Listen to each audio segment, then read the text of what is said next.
these were strange times. To make matters worse, the 70s skateboard boom was about to go bust.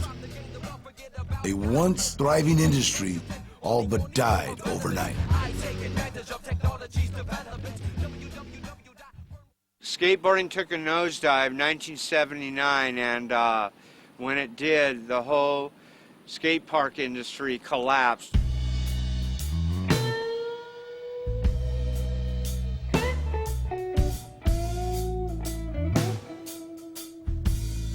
It died from a number of things. They made the parks too advanced for the first-time skater, and the liability insurance companies that carried the parks got lawsuits.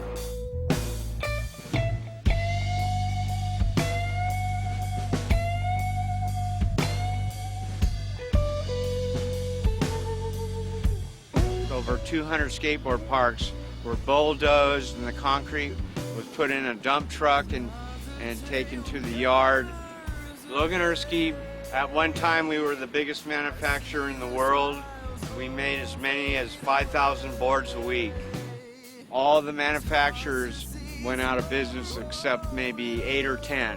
The cycle of skateboarding at that time, it seems like it was on a 10-year cycle. It flourished for a while, and then it would wane and be almost non-existent. It was every 6-7 years. Skateboarding would come into its own, and then all of a sudden, kids stopped buying. It was over. I think it's made him feel lost most of these years.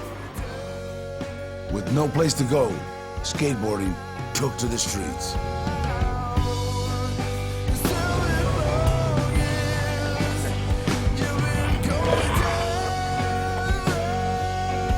Suddenly, kids used to having whatever they wanted were left searching for scraps.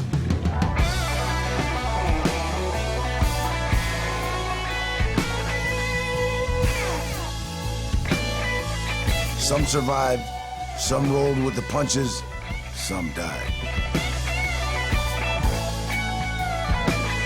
Many skaters who had merely dabbled in drugs before now depended on them just to get through. It gives you this false sense of being a Superman. They taste death every single time. Every time that you get high, you're at the brink of death.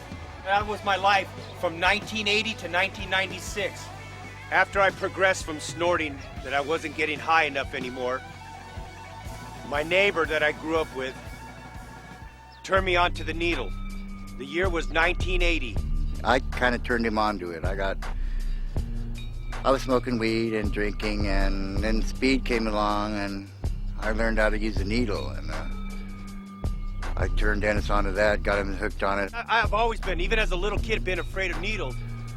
As a little boy, when he went to get his shots, we actually literally had to hold him down when the doctor gave him a shot. But when he described to me the type of high that it was, I was already spun out on dope. I was willing to try it just to see what it was like.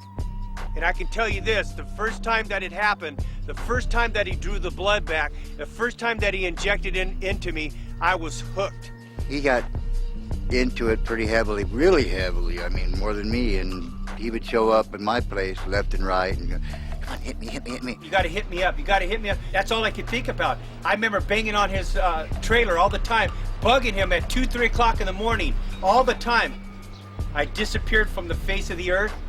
He went Troppo, went over the line. Talk about rising to the top and then disappearing like that, that was me. Lost everything, lost respect. Nobody wanted to hire me anymore. I had no more sponsorship. My career, everything was over. Me and my brother were just prowling, I guess is the best way to call it. And I actually went out and I stole a car for purpose of stealing this generator. Once the generator was in there, I had no way to get in. So I kind of jumped in the car and I kind of pinched myself in between the generator and the roof of the car, and we drove down the street with the passenger car door open and my feet dangling out until we could get somewhere and reposition me. Love, loving, more and loving, more and loving, more and love, my process was always, I had to rob to get the money, to get the dope. I would have $50,000 to $70,000 cash in a money belt right in front of me, carrying it for a drug dealer and packing a gun. I didn't even make a good drug dealer because of whatever the drugs I had, I would do it up.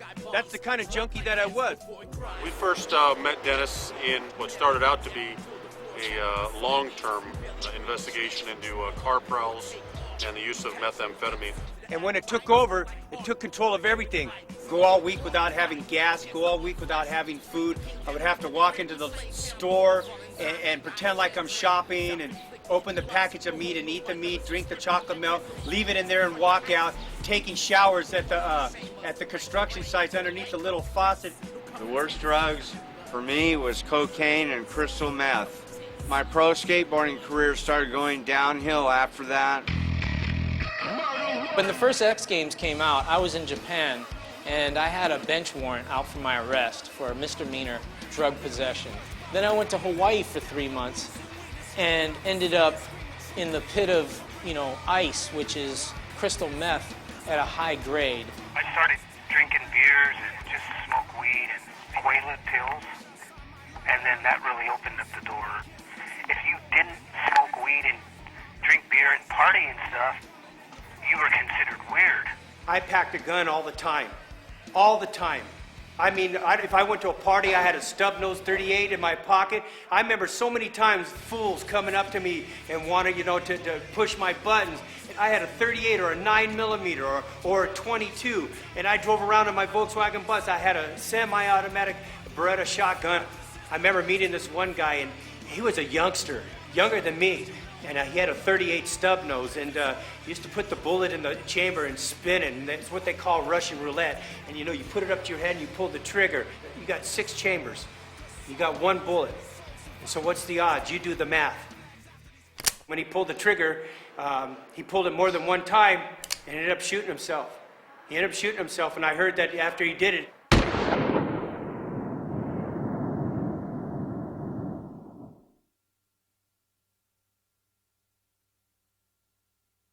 he stood up and walked. It took a couple steps before he died, and just think, I would have been there. I would have been there in the hotel with him doing that. He's not here. He was 19 years old. He was 19 years old when it took his life. We were so spun out on dope, we didn't care. Man, people just don't know what dope does. Dope stands for death or prison eventually. And away we go. True story. We go.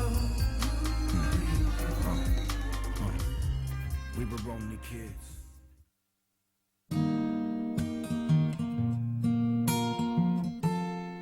Oh my goodness sakes, it's hard to go back. He started deteriorating. And not only in his skateboarding, but also in his physical being. You're looking at him. After a while, he almost looked like a little living skeleton. This was all happening from the drugs. When drugs became severe, so did their consequences. These cops had drawn their guns. There was probably, I don't even remember how many cop cars there. They were going in, and I remember crying to them, looking at them, saying, "That's my brother. He's not going to do anything." And I remember one of the officers saying, "If your brother has a gun, we're going to kill him." I've lost so many of my friends. I'm telling you right now, one of them, she died in my arms. She was 7 months pregnant. She was shot through the neck. And as her eyes were closing, I was shaking her, telling her, "Please don't die. I love you. Please. Stay, please." And when the guy came back to get the gun to kill me and my friend, to get rid of the witnesses, man, you just don't know. And when you lose your friends, and you gotta live with it for the rest of your life.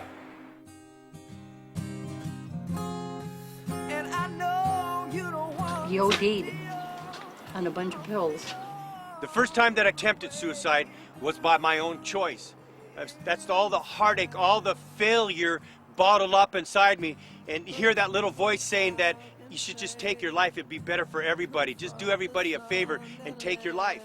And I took 250 pills. And I remember swallowing maybe 25 at a time, and they would just pop out of my mouth, and I was swigging it down with a beer and just taking all of it down in me. And then all of a sudden, I'm sitting there and I'm crying, and I'm talking to my mom, telling her what I did, and I think I collapsed at that time, and the next thing you know, I remember having my stomach pumped.